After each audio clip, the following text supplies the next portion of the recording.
What is the most common mistake made by newbie Agile coaches? I would be hard pushed to pick one.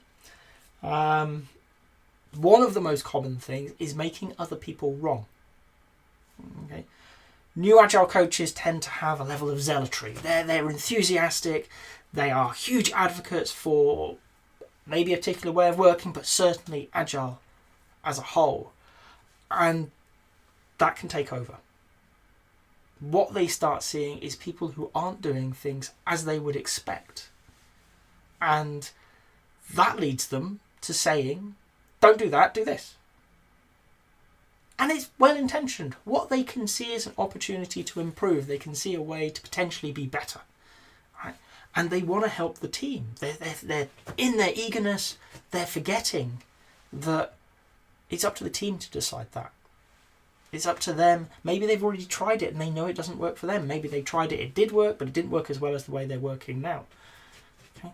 That eagerness, that fervour, that, let's be honest, zealotry, almost religious zeal at times, gets in the way of actually doing the job. It takes some time for new Agile coaches to understand this, to realise that they need to just back off a bit.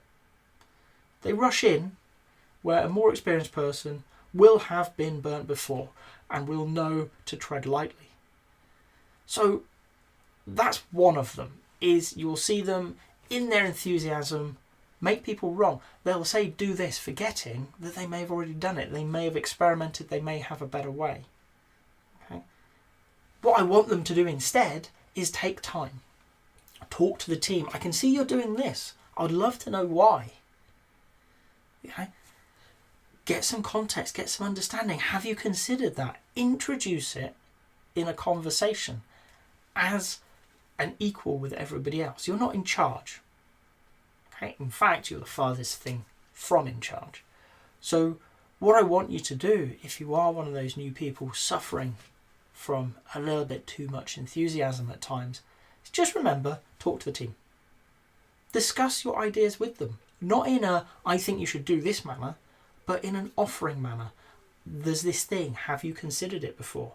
What do you think it would do? How do you think it would help? How do you think it would hinder you? Okay.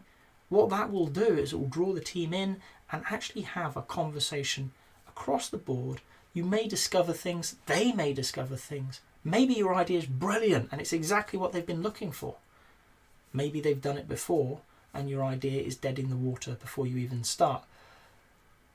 But that's only going to come about through that discussion. So that's one of them. Newbie Agile coaches rush in, make changes with no thought. The other one is breadth of experience. Now, this isn't something that if you're new to Agile coaching, you can just instantly gain.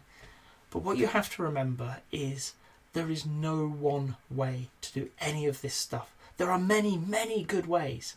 And we're creating new ones all the time.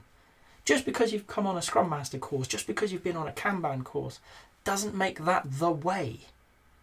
Okay, it's a way, and it is hopefully a good way and relevant to the team because you're talking about it.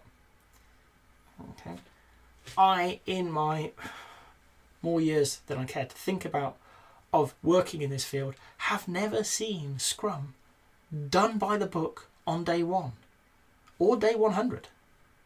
Right? I have seen better practices evolve from something that starts like good enough Scrum. I have seen Kanban used and abused and adapted to be more useful for the teams. Okay?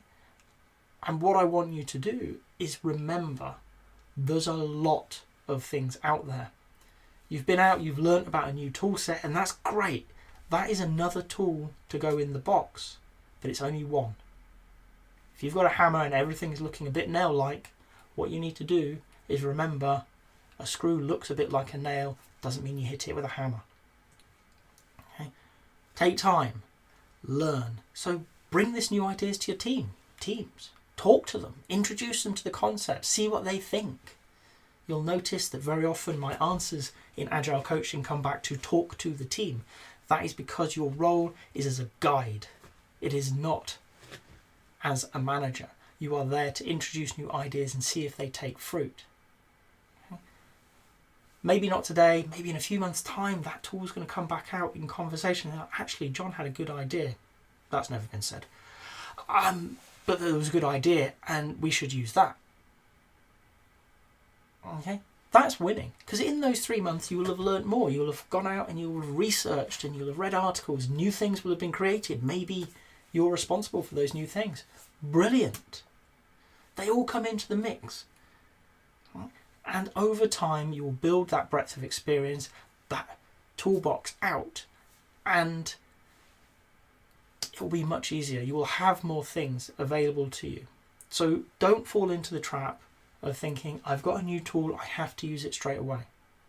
Because you went out and you did that education likely to improve your career, to broaden your horizons.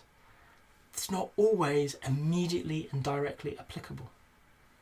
Give it time to sink in, work with the team, see where it will work, where it won't work. And over time, you're going to broaden out your experience. You're going to round it off. You'll understand the pros and cons of all of your tools. Okay, so that you can bring out the right ones to the right conversations at the right time. If you've got to this point in the video, I hope you've enjoyed it. If so, a like would be appreciated. If you want to hear more from me, more answers to questions that maybe you've got in the Agile world, please subscribe to the channel. And if you've got a question that you really want answered, drop it in the comments. I promise we'll get around to it. Thank you.